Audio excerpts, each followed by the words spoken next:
Chelsea punya klausul buyback Tammy Abraham, segini nilainya. Direktur AS Roma Thiago Pinto mengkonfirmasi kalau Chelsea punya klausul buyback dalam kontrak Tammy Abraham. Namun dia menegaskan bahwa klubnya sama sekali tak khawatir dengan hal itu. Thomas Tuchel tidak terkesan dengan aksi Abraham sejak ditunjuk sebagai manajer Chelsea. Alhasil, The Blues memutuskan untuk menjual Tammy pada bursa transfer musim panas lalu. Tammy dijual ke AS Roma seharga 40 juta euro. Striker berusia 24 tahun tersebut sekarang menjadi andalan di lini depan tim asuhan Jose Mourinho. Sejauh ini, Tammy berhasil tampil impresif sepanjang musim 2021-2022. Dia sudah mencetak 17 gol dan membuat 4 assist dalam 30 penampilan di semua kompetisi. Chelsea ternyata memasukkan klausul buyback dalam kesepakatan Tammy Abraham ke AS Roma. Dengan demikian, mereka bisa membawanya kembali ke Stamford Bridge di masa depan. Memang benar klausul itu memang ada, tapi kami tidak khawatir. Itu hanya berlaku mulai 2023, tapi saya tidak khawatir. Saya senang karena dia bermain bagus dan bisa menjadi lebih baik lagi, kata Thiago Pinto seperti dilansir Football Italia. Seperti dikutip oleh jurnalis Italia sekaligus pakar transfer Fabrizio Romano, klausul buyback Tammy Abraham senilai 80 juta euro atau 1,2 triliun rupiah.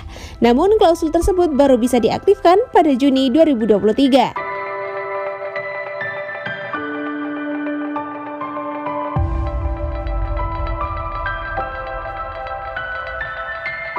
Chelsea adem ayem di bursa transfer Januari.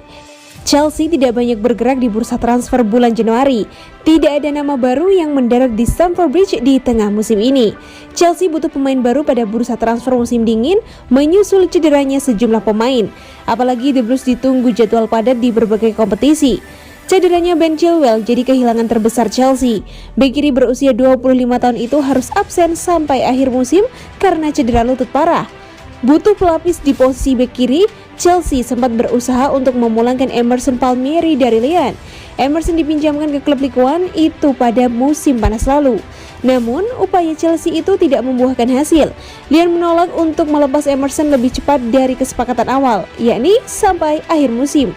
Chelsea juga sempat dikaitkan dengan Ousmane Dembélé sebelum bursa transfer Januari ditutup. Apalagi manajer Chelsea Thomas Tuchel sebelumnya pernah bekerja sama dengan Dembélé di Borussia Dortmund. Pada akhirnya itu juga hanya sebatas rumor. Sampai bursa Januari ditutup, Dembélé berstatus sebagai pemain Barcelona. Fokus Chelsea kini kemungkinan besar adalah memperpanjang kontrak sejumlah pemainnya. Antonio Rudiger, Cesar Azpilicueta, dan Andreas Christensen akan habis kontraknya pada akhir musim ini.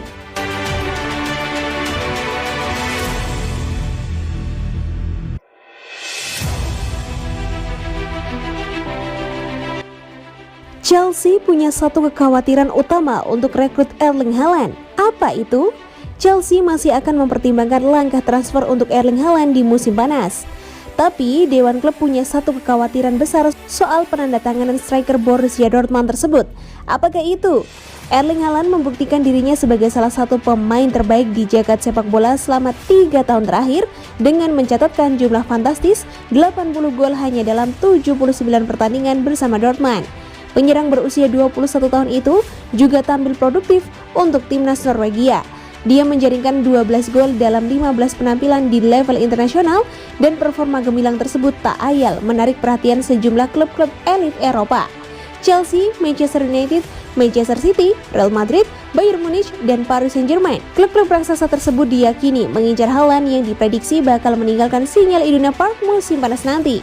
Meski The Blues sudah menghabiskan nyaris 100 juta pounds atau 1,9 triliun rupiah untuk merekrut kembali Romelu Lukaku pada musim panas tahun lalu, klub asal London itu masih mungkin untuk mendatangkan Haaland mengingat usia dan reputasi sang mesin gol Dortmund itu. Namun Evening Standard mengklaim ada sebuah kekhawatiran di kubu Stamford Bridge. Apakah Haaland dapat berkembang di Premier League dengan sejumlah bintang Eropa kerap menemui kesulitan di sepak bola papan atas Inggris dalam beberapa tahun terakhir. Contoh nyatanya adalah pemain internasional Inggris Jadon Sancho. Setelah didatangkan Manchester United dengan harga 73 juta pounds atau 1,4 triliun rupiah dari Borussia Dortmund musim panas lalu, dia hanya mencetak 2 gol.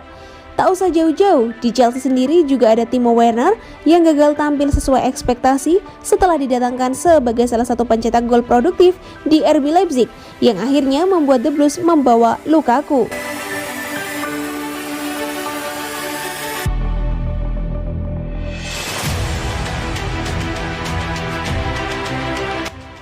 Tuchel minta Chelsea bajak bek tengah Real Madrid. Pelatih Chelsea FC Thomas Tuchel dikabarkan mengincar bek tengah Real Madrid Eder Militao. Pesepak bola asal Brasil itu telah menjadi pemain reguler di jantung pertahanan El Real. Sejauh musim ini berjalan ia unjuk gigi di 30 pertandingan. Itu hitungannya dari berbagai ajang. Keadaan demikian tak luput dari pantauan Tuchel. Kebetulan timnya butuh tambahan palang pintu anyar dalam beberapa bulan ke depan. Pasalnya orang-orang seperti Antonio Rudiger, Andreas Christensen, dan Cesar Azpilicueta memasuki tahun terakhir dalam kontrak mereka bersama London Biru. Menurut AS Sport, Tuchel telah meminta klubnya untuk merekrut Militao dari Real Madrid pada bursa transfer musim panas 2022. Demikian laporan yang dikutip dari Daily Mail Rabu 2 Februari. Perwakilan Chelsea pun merespons keinginan sang arsitek. Mereka siap berbicara dengan Los Blancos guna melihat peluang mendatangkan ex-FC Porto itu. Kontrak Militao di Madrid hingga Juni 2025, masih lebih dari 3 tahun ke depan. Tapi ia termasuk juga berpenghasilan rendah di raksasa Spanyol itu. Ia mendapat gaji 3 juta euro per tahun. Itu jauh dari rekan-rekannya, bahkan cuma menghuni bangku cadangan. Menarik dinantikan bagaimana manuver kubu London Biru dalam memanfaatkan situasi ini. Namun Chelsea masih berharap memperpanjang kontrak Rudiger, Christensen, dan Azpilicueta. 3 nama tersebut bertahun-tahun membela tim Inggris ini. Mereka sudah sangat mengenal The Blues baik di lapangan maupun di kamar ganti. Pemilik Stamford Bridge sempat mengincar bek tengah Sevilla FC, Jules Koundé. Negosiasi sudah dilakukan. Pada akhirnya, kubu Los Nervionenses mempertahankan palang pintu tim nasional Prancis itu.